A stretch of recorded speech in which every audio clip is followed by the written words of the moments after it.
Hello and welcome back. This week we discuss the process of decolonization that characterized the Cold War in Asia and Africa in the post-World War II era. In the 45 years that followed the end of the Second World War, all across Asia and Africa, European colonies gained their independence. Nationalism played a critical role in motivating local populations to resist European imperialism and demand self-rule.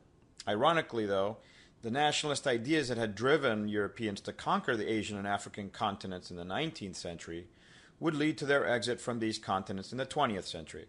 In looking at this process of decolonization, we will first consider the practical and ideological reasons for the end of the European empire. We will then look at specific cases of decolonization in India, Algeria, and sub-Saharan Africa. So, why did Europeans retract from empire after World War II? You might remember from past weeks that the colonization of Asia and Africa had provided Europeans with access to natural resources and a ready-made market for their manufactured goods. However, as the 20th century progressed, the benefits of maintaining colonies were overcome by the rising costs of a physical colonial presence in Asia and Africa. These costs became especially noticeable in the years that followed World War II, as the physical destruction and the economic strain of the war had severely weakened European imperial nations. To this we can add the growing influence of anti-imperial nationalism among the native populations. These nationalist movements, centered ironically enough around the European-inspired ideas of national self-determination, gave rise to pro-independence political organizations that channeled local frustrations into increasingly organized resistance to European occupation. Many of these groups resorted to violent resistance to pressure Europeans to leave. Others, however, successfully used non-violent tactics to gain their independence.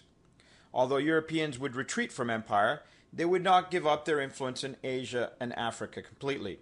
Neocolonialism, which we have discussed in the past, progressively replaced direct physical presence and became the preferred model of economic exploitation of the Asian and African continents. Non-violent resistance to empire was especially successful in India.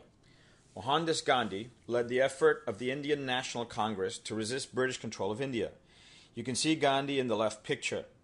The British became especially frustrated with Indian slowdown strikes and mass protests such as the famous Salt March led by Gandhi himself in dissent against the British tax on salt.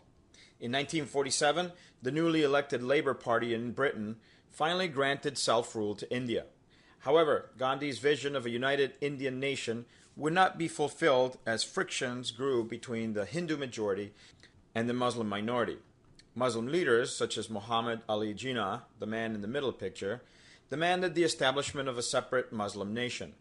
Finally, independence came in the form of the creation of two separate nations, a Hindu India and a Muslim Pakistan. And while the resistance against the British had been characterized by nonviolence, independence and the partition of India led to forced mass migrations and violent confrontations between Hindus and Muslims. Over 10 million people were forced to migrate from India into Pakistan if they were Muslim, and from Pakistan into India if they were Hindu. Of those, about 1 million died from malnutrition, disease, or violent reprisals. Gandhi himself was assassinated by a Muslim separatist just months after India gained its independence. To this day, Pakistan and India continue to be enemies, having faced off various times, especially over the Kashmir region in the northwest. The situation between both countries is especially delicate since they are both armed with nuclear weapons. Violence also characterized decolonization in northern Africa. The Algerian revolutionary Frantz Fanon, whom you see on the right, preached national liberation through violent revolution. He urged the use of violence against colonial occupation as a means of ending the racial segregation and oppression imposed by the Europeans.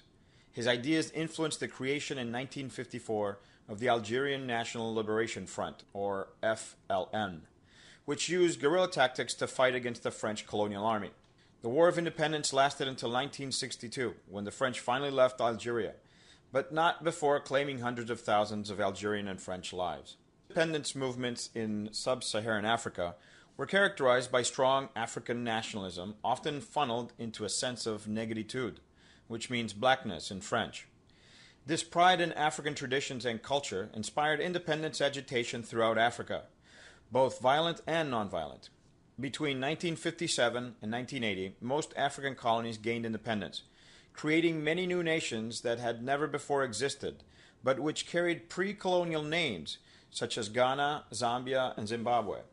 Unfortunately, the political instability that characterized independence opened the door to authoritarian leaders and dictators that ruled with an iron fist. Here you see Idi Amin, infamous dictator of Uganda in the 1960s. Violence and death typically accompanied the rise to power of these rulers. In the last few years, struggle for power in Rwanda and Darfur have claimed the lives of over 500,000 innocent civilians. Another dark spot of Africa's post-independence era was the continued existence of a racially segregated society in South Africa. This racist system, called apartheid, ensured social and political dominance of the country's white minority. Fortunately, internal resistance and pressure from the international community helped to end apartheid in 1990. And with that, we end our coverage of decolonization in Africa and Asia. I'll see you next week.